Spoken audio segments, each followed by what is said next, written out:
मैं हूं एस सत्थर और आप देख रहे हैं न्यूज़ फोर्स। जी हाँ, जैसा कि मैं लगातार आपको अरवल की कवरेज दिखा रहा हूं और फिर आज मैं अरवल के ही क्षेत्र में कलंदरा गांव में पहुंचा हूं जो इंजोर पंचायत में पड़ता है। और मैं आपको बता दूं कि इस मिट्टी से मेरा पुराना नाता है और मैं खुद इसी जहां पे मैं खड़ा हूं यहाँ खेल कूद के बड़ा हुआ हूँ। साथ विधायक हमारे साथ में महानंद सिंह, इनसे हम पूछेंगे कि क्योंकि ये लगातार गाँव में जो है घूम रहे हैं, जनसंपर्क अभियान चलाए हुए हैं और सारे के सवालात को ले रहे हैं। तो मैं जानना चाहता हूँ कि आज इनकी क्या मंशा है, क्यों यहाँ पे आए हैं और क्या क्या जो है इनकी योजनाएं हैं। स्वागत है न्यूज़ फोर्स में। आपको भी, आपके जरिए मैं तमाम दर्शकों को अपने ओर से शुक्रिया अदा करता हूँ क्योंकि आप हमारे नानिहाल में आए हुए हैं, तो आपका बहुत बहुत स्वागत है। और क्योंकि यहाँ के जितने लोग हैं सारे मामू नाना होते हैं, तो आप भी मामू या भाई या नाना जो भी लगेंगे पर्सनली। लेकिन एज ए पत्रकार के तौर पे मैं आपसे सवाल तो करता आया हूँ और करता रहूँगा। आलोचना समालोचना जो भी होगी हम सब करेंगे आपके साथ में। सबसे पहला सवाल ये कि आपको 1 साल हुआ है लगभग यहाँ पे चुनाव जीते हुए, तो आपने अभी कौन कौन सी योजनाएँ यहाँ पे जो है अरवल के लिए किए हैं? अभी तक हमने अरवल में स्वास्थ्य विभाग में बहुत सारे काम करवाया है। ऑक्सीजन प्लांट लगवाया है, ये ब्लड बैंक को लेकर के वहाँ अस्पताल में रोड है, रोड बनवाया है हम अपने फंड से।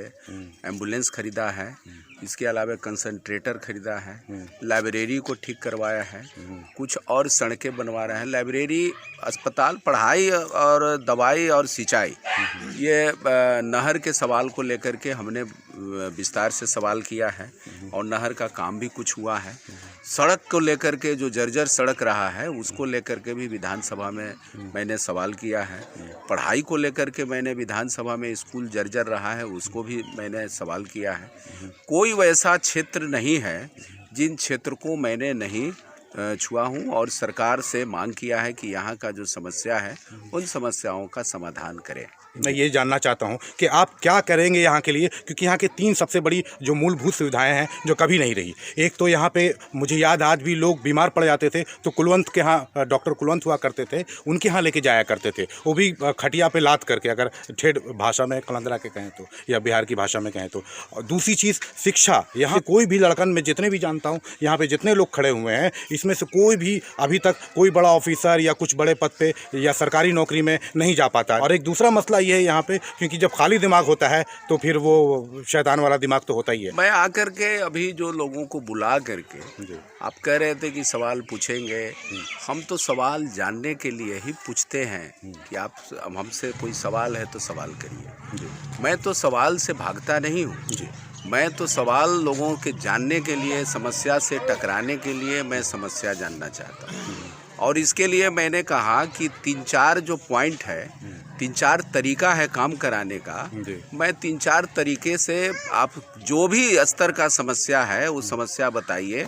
उस समस्या का समाधान के लिए हमारे पास 4 ऑप्शन है। 4 ऑप्शन में जो फिट बैठेगा उस हिसाब से मैं काम कराऊंगा।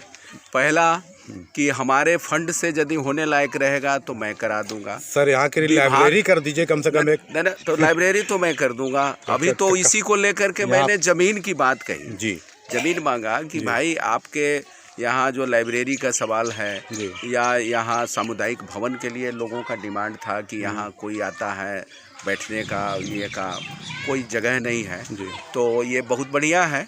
लाइब्रेरी भी हो जाएगा, वो वाचनालय भी हो जाएगा, बैठने उठने का, बाराती उराती के लिए भी उसमें हॉल वॉल बनवा दिया जाएगा, दोनों काम आ जाएगा जी। तो लाइब्रेरी ये बहुत बड़ी घोषणा आप कर रहे हैं। हाँ। कि लाइब्रेरी बहुत बड़ी चीज़ होती है किसी भी गांव के लिए। देखिए सामुदायिक भवन तो एक अलग चीज़ है, ज़रूरत है, वो तो गाँव में आज भी लोग दे देते हैं, वो भी अच्छी बात है। लेकिन जो लाइब्रेरी है, क्योंकि शिक्षा, क्योंकि जब पढ़ेगा आदमी तभी आगे बढ़ेगा आदमी। बहुत धन्यवाद देता हूँ कि कलंदरा की लाइब्रेरी की आप बात कर रहे हैं। मैंने ये तो लाइब्रेरी को मैं 1 नंबर पर ही रखता हूँ, इसीलिए मेरा 1 करोड़ का जो फंड बचा उसमें अस्पताल और लाइब्रेरी, अरवल में जो बहुत पुराना लाइब्रेरी रहा है, उस 1933 का बना हुआ जो एकदम मरनासन हो गया था, उसको मैंने रेनोवेट किया है, उसको हमने जीर्णोद्धार किया है और वहाँ छात्रों को पढ़ने के लायक लाइब्रेरी बनाने की कोशिश कर रहे हैं। जी। पहले गांव-गांव में लाइब्रेरी खुला करता था आज़ादी के दौरान, जो देखिएगा कि वहाँ लोग पढ़ते थे और क्रांति के दीवाने वहीं पर बैठ कर के क्रांतिकारी मसले लेते थे, योजना बनाते थे अंग्रेज़ों के खिलाफ लड़ने का। आप जहाँ भी देखिए कि जहाँ लाइब्रेरी रहा है वहाँ क्रांतिकारियों की संख्या भी ज़्यादा रही है। अरवल में हमने देखा है कि 1857 से लेकर 1942 तक के आंदोलन में उनकी भागीदारी अच्छी रही है। 1942 के आंदोलन में वही लाइब्रेरी था जहाँ लोग बैठ कर के निर्णय लेते थे और लड़ाई लड़ते थे, पढ़ते थे, सब कुछ करते थे। तो लाइब्रेरी में जहाँ बैठेंगे तो पढ़ाई की बात करेंगे, वहाँ बैठ कर के लोग देश दुनिया के समस्याओं के बारे में बात करेंगे, अपने गांव देहात और अपने ज़िंदगी के समस्याओं के बारे में बात करेंगे, समस्याओं से टकराएंगे और वहीं से कुछ बातें आगे निकलेंगी कि हमें क्या करना है। इसलिए लाइब्रेरी बहुत ज़रूरी है आज के दौर में। लाइब्रेरी पढ़ाई लड़ाई बिना लड़ले आपको कुछ मिलने वाला नहीं है। पढ़ने के लिए भी, पढ़ाई के लिए भी आपको आज देख रहे हैं कि छात्रों को लड़ना पड़ रहा है, संघर्ष करना पड़ रहा है। इसलिए लाइब्रेरी के लिए यदि ज़मीन यहाँ मुहैया हमको हो जाएगा तो मैं लाइब्रेरी बनवा दूंगा। ये मैं आज यहाँ गांव वाले लोगों को घोषणा करता हूँ कि लाइब्रेरी बनवा दूंगा और उसी में लाइब्रेरी में ही हम कोशिश करूँगा कि अगले वित्त वर्ष में उसको एक कोई हॉल बना दूं ताकि लोगों को आराती बाराती जो है या और लोग कोई फंक्शन करें तो उस फंक्शन के लिए भी माहौल बेहतर बने। आप लोग, क्योंकि आप एक बुद्धिजीवी नेता माने जाते हैं, आप एक इंटेलेक्चुअल हैं, आप ये बताइए मुझे क्या मैसेज है आपको भाईचारे और बाबा साहब के संविधान को लेकर के? देखिए, ये बाबा साहेब के सिंबल पर हमला आज का ही दिन नहीं है। ये आरएसएस वालों को आंख के किरकिरी बने हुए हैं बाबा साहेब। अब बाबा साहेब का संविधान, आरएसएस का कहना है, मानना है कि यहाँ बाबा साहेब के अम्बेडकर के संविधान की कोई ज़रूरत नहीं है। समाज चलाने वाला जो उनका जो सनातन धर्म का मनुस्मृति वाला जो संविधान रहा है, उसी संविधान को वो लागू करना चाहते हैं। इसीलिए देखिए कि आज़ादी के सारे प्रतीक पर वो हमला कर रहे हैं और ऐसा बना देना चाहते हैं ताकि वो जो पुराने जो ऐतिहासिक प्रतीक रहा है उस प्रतीक को ख़त्म कर दिया जाए। बड़ी तरीके से धीरे से समाजवादी शब्द को, फिर आप देखिएगा कि सेकुलरिज्म शब्द को, ये सब तरीके से हटाने की कोशिश किया जाएगा। आपने देखा होगा ये तो इस बार इनकी चालाकी पकड़ा गई और संसद में हंगामा हुआ, सरकार को बैकफुट पर जाना पड़ा। लेकिन आपने देखा होगा कि 6 दिसंबर को जो उसने बाबरी मस्जिद को विध्वंस करने का, शहादत करने का जो उन्होंने डेट चुना, 6 दिसंबर ही क्यों चुना? ये बहुत ही सोची समझी तरीके से 6 दिसंबर का उन्होंने तिथि को चुना। मतलब साजिश, आपको लगता है कि इसमें साजिश पूरे साजिश का एक साथ समझ लीजिए कि 2 सिंबल पर हमला है, दलित पर और मुस्लिम पर। दलित की आवाज़ बाबा साहेब अम्बेडकर, जो पूरे यहाँ के देश के संविधान के निर्माता बाबा साहेब अम्बेडकर के परिनिर्वाण दिवस 6 दिसंबर को माना जाता है। और उसी दिन और एक सेकुलरिज्म का प्रतीक ये आपको बाबरी मस्जिद माना जाता है देश का। पूरे दुनिया में सेकुलरिज्म का यदि कोई प्रतीक है तो बाबरी मस्जिद था।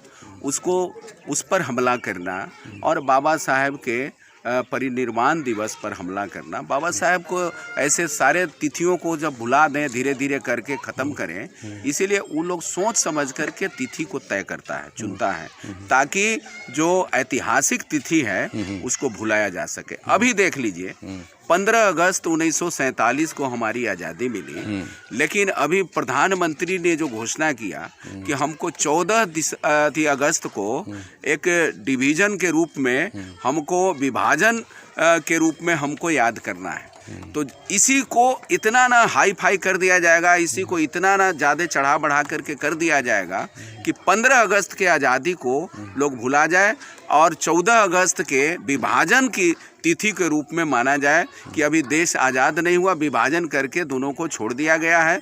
और इस हिसाब से देखिएगा कि उन्हीं के ये दो कौड़ी के जो लोग हैं, कंगना रनावत जैसे लोगों को वो खबर दिलवा दिया गया, बुलवा दिया गया, ये प्रचार करवा दिया गया कि 1947 में हमें आज़ादी नहीं मिली, बल्कि 2014 में आज़ादी मिली। तो कि ये सब जो हमला है ये सब संविधान पर हमला है, ये आज़ादी पर हमला है, ये यहाँ के आज़ादी के जो शहीद हुए लोग हैं उन लोगों के मान सम्मान पर हमला है। तो ये भाजपा तो पूरे सांस्कृतिक रूप से आप देखेंगे कि ये हमला लगातार करते ही रहा है और ये इस बार भी जब मौका मिलता है सत्ता में आया है, देखिएगा कि इतिहास बदलने में लगा हुआ है। तो ये सब ऐसे ही नहीं, देशभक्ति के नाम पर, देश के नाम पर, राष्ट्रीयता के नाम पर, और ये देख रहे हैं कि देश के जाने माने बुद्धिजीवी पत्रकार लोगों को जो भी सरकार से सवाल करते हैं उनको जेल में डाल दिया जाता है। तो ये सब सोची समझी साजिश के तहत लागू किया जा रहा है कि जो हम कहें वही मानो, आपकी बात को हम नहीं सुनेंगे, तुम बोलोगे, आवाज़ उठाओगे, जेल में डाल दिया जाएगा। ये जो है यहाँ के लोकतंत्र का जो एक खासियत थी, एक जो बेहतरी थी, उस बेहतरी पर चोट है। और जब से भाजपा आया है तब से आपके लोकतंत्र पर बहुत सारे समस्याओं पर, संविधान पर चोट देते रहा है। जैसा कि आपने देखा, ये थे अरवल से महानंद सिंह। इन्होंने साफ कहा कि मतलब जो है प्रियम्बल पे हटाना या उस पर अटैक करना सीधा संविधान पे हमला है। दूसरी चीज़, लगातार ये अपना बेसिक मुद्दों पे जो माना जाता है कि जितने भी बेसिक्स जो इश्यूज़ हैं जनता के अंदर में, वो शिक्षा हो, स्वास्थ्य हो, या फिर इंफ्रास्ट्रक्चर्स हो, या फिर उसके बाद जो दवाई हो, जितनी भी चीज़ें हैं जो बेसिक नीड्स में आती है, उस पर ये लगातार काम करने की कोशिश कर रहे हैं। आज इसी जो है एक कड़ी में जो है ये कलंदरा आए थे, इसलिए मैंने इनसे सवाल लिया। और अगर जो इन्होंने घोषणा किया है, अगर इन्होंने आगे जो बोला है कि नेक्स्ट जो ईयर आएगा उसमें जो है जो भी है उसमें हम काम करवाएंगे, ये तो अगर नहीं करवाएंगे तो फिर मैं इनसे सवाल पूछूंगा और यहीं इसी जगह से पूछूंगा। लेकिन मैं एक बात कह रहा हूँ, इस गाँव वाले लोगों से कह रहा हूँ, जमीन नहीं मिलेगा तो नहीं बनेगा। सर, बहुत घर मजदूरा जमीन है, मैं यहाँ का नाती हूँ, मैं आपको बता दूंगा कि कहाँ कर मजदूरा जमीन है। आपको जमीन की कमी नहीं, जमीन की कमी रहेगी तो फंड लौट जाता है। कई जगह जब विवादास्पद जमीन हो गया, इसलिए सब पूरे गांव लोग बैठ करके तय करके वो आप खाता प्लॉट और जमीन को चिन्हित कर दीजिएगा, लिख दीजिएगा, आके हम इंजीनियर के आकर सब हम लेआउट करवा देंगे, सब ये करवाएंगे और बाद जो है बनेगा, ताकि आप उस जमीन पर किसी तरह का विवाद न हो। सारे लोगों का मन से ये बने, गांव का ये धरोहर के रूप में बन रहा है। पढ़ाई वाला सवाल को लेकर के बना रहे हैं, इसलिए मैं आप लोगों से, सारे लोगों से हम उम्मीद करेंगे कि आप इस सवाल को हल करने में सब लोग मदद करेंगे। एक दूसरा कि जिन गरीबों को पक्का मकान नहीं मिला है और दलित हैं, गरीब लोग हैं और अभी भी झोपड़ी है, मैंने देखा है कई लोगों का, बबन राम को हम देखे हैं कि उनका अभी भी पक्का मकान नहीं मिला है, एकदम झोपड़िए हैं। तो हम उन सारे लिस्ट को बना करके सरकार को हम घेरने का काम करेंगे। सरकार कह रही है कि सब हम गरीब को पक्का मकान दे दिए हैं, कहाँ दिए हैं भाई? यहाँ तो गरीब लोगों का पक्का मकान नहीं मिला है। बहुत सारे गरीब लोगों को राशन कार्ड ख़त्म है तो राशन नहीं मिल रहा है। वृद्धा पेंशन में पेंच लगा दिया गया है, तो पेंच लगा दिया गया है तो उनको वृद्धा पेंशन नहीं मिलता है। तो इन सारे सवालों को मैं समझता हूँ कि आपके जो भी समस्या है, जो भी सवाल है, घर के झगड़ा से लेकर के, पति पत्नी के झगड़ा से लेकर के, गोतिया नैया के झगड़ा से लेकर के, और गांव के दबंग से झगड़ा से लेकर के, सारे समस्याओं के समाधान के लिए हमारी पार्टी आज से नहीं, जब से पैदा ली है तब से लड़ाई लड़ते रहिए, समाधान के लिए रास्ता निकालते रहिए। आप लोगों को वोट देने से लेकर के, खटिया पर बैठने से लेके, मजदूरी बढ़ाने से लेकर के, और मान सम्मान, गरीबों के मान सम्मान, अधिकार, सारे चीज़ दिलवाने की लड़ाई हमारी पार्टी लड़ती रही है। और हम उम्मीद करते हैं कि हम जीत गए हैं तो ये जादू का छड़ी नहीं है कि विधायक जीत गए, अब इनका जो मन में आएगा तो तुरंत कर देंगे, ऐसा नहीं है।